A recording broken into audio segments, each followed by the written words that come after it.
Ça peut être super normal de se sentir fatigué quand on devient parent, que ce soit pendant qu'on a un bébé naissant qui ne fait pas encore ses nuits ou bien quand on est en train de gérer les étapes charnières du développement de l'enfant, comme le 2 ans, le 3 ans, le 4 ans. Mais qu'est-ce qui fait en sorte, en fait, que c'est une fatigue qu'on dit encore normale ou bien que c'est un moment où est-ce qu'on devrait aller se chercher de l'aide en tant que parent? Je me présente, je m'appelle Stéphanie Hull, je suis diplômée en travail social en éducation spécialisée, maman de 2 enfants, propriétaire de Bulle et Pirouette. J'accompagne quotidiennement les familles avec les différents défis de la parentalité, surtout dans la tranche 0-7 ans. J'ai également une spécialisation en burn-out parental et c'est pourquoi aujourd'hui, j'avais envie de vous faire une vidéo pour démystifier à quel moment est-ce qu'on peut dire que c'est de la fatigue régulière et à quel moment est-ce qu'on devrait aller se chercher de l'aide, que ce soit en lien avec le comportement de nos enfants, mais aussi en lien avec notre santé mentale à nous comme parents. Donc, il y a plusieurs éléments à prendre en considération, en fait, parce que, évidemment, selon la tranche d'âge de nos enfants, selon le développement de nos enfants, si on a un tout petit bébé qui se réveille encore la nuit, bien, c'est normal, en fait, d'être fatigué. C'est normal de ne pas voir le bout, de se poser des questions, d'avoir besoin d'aide, d'être obligé de donner la touche de temps en temps à l'autre parent ou à nos amis, notre famille, d'être capable de bien s'entourer pour finalement être capable, nous, de récupérer. Puis, il faut savoir, en fait, que dans cette fatigue-là, ce qui arrive souvent, c'est que le parent est tellement fatigué que dès que le parent a l'opportunité de se reposer, le parent va choisir d'aller dormir lui aussi. Donc, c'est une bonne idée, sauf que faut faire attention, est-ce que à chaque fois que mon bébé s'endort, j'ai envie moi aussi d'aller me coucher? Est-ce que je suis incapable de faire mes tâches ménagères, incapable de faire les choses que j'ai besoin de faire? Et peut-être qu'on les fait pendant que le bébé est réveillé, ce qui est encore une meilleure idée, mais est-ce que ça nous empêche d'être fonctionnel et d'avancer les projets qu'on avait prévus dans notre journée parce qu'on est tellement fatigué qu'on n'est pas capable de faire autre chose que de se reposer ou des fois, hein, c'est peut-être pas nécessairement de dormir, mais c'est d'écouter la télé puis de tout oublier qu'est-ce qu'on avait à faire, mais de juste se concentrer sur notre émission. Puis là, ben, on écoute émission après émission après émission après émission, puis on se retrouve à la fin de la journée, puis on se rend compte qu'on a juste écouté la télé ou qu'on a juste dormi. Donc, ça, c'est des petits signaux, en fait, qu'on devrait avoir comme parents, de se dire comme, peut-être que je devrais aller chercher de l'aide, peut-être pour m'aider avec le sommeil de mon bébé, hein, parce qu'il existe des entreprises comme la mienne qui offrent du support de façon varier en fait aux parents pour les aider avec le sommeil de leur bébé, que ce soit de l'aide gratuite, payante, de l'accompagnement individuel, on a de toutes sortes, mais ça peut être une bonne idée aussi d'aller chercher de l'aide auprès de nos parents, nos amis pour être capable des fois d'avoir des conseils, mais aussi des fois de juste être capable de donner la touch, tu sais, de dire comme ok, là je passe beaucoup de temps à dormir mon bébé, est-ce que quelqu'un peut venir le prendre, aller faire une marche avec lui en poussette pendant ce temps-là, moi je vais pouvoir me reposer ou je vais pouvoir avancer mes choses. Donc, on essaie de retrouver en fait un peu une espèce d'équilibre qui nous permet d'être plus fonctionnel.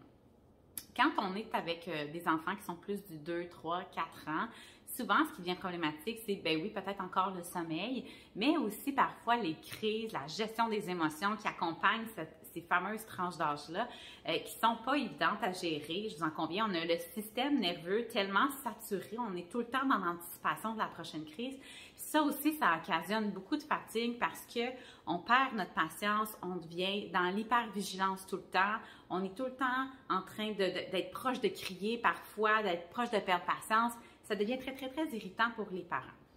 À quel moment, encore une fois, est-ce qu'on se dit, ben, crime, je devrais aller chercher de l'aide? En fait, à partir du moment où est-ce que vous n'êtes pas confortable avec comment ça se déroule à la maison, que vous avez l'impression que vos enfants,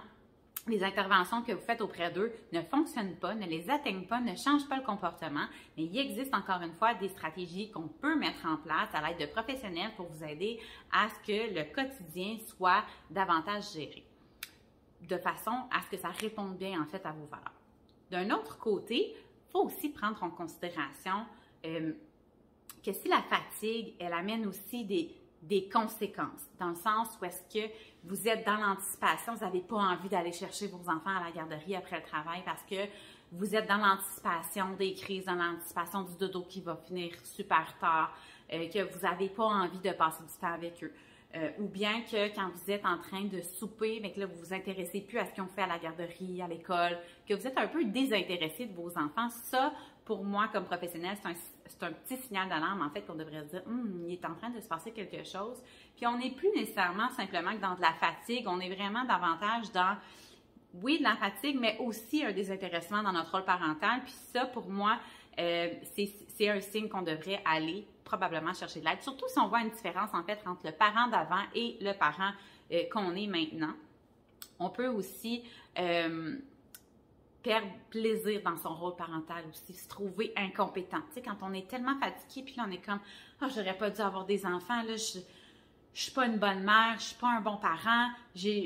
c'était pas fait pour moi, je réussis pas bien, je suis pas compétent. » Donc, quand on est en train de se dévaloriser comme personne, ça aussi, pour moi, c'est un signe qu'on devrait aller chercher de l'aide parce que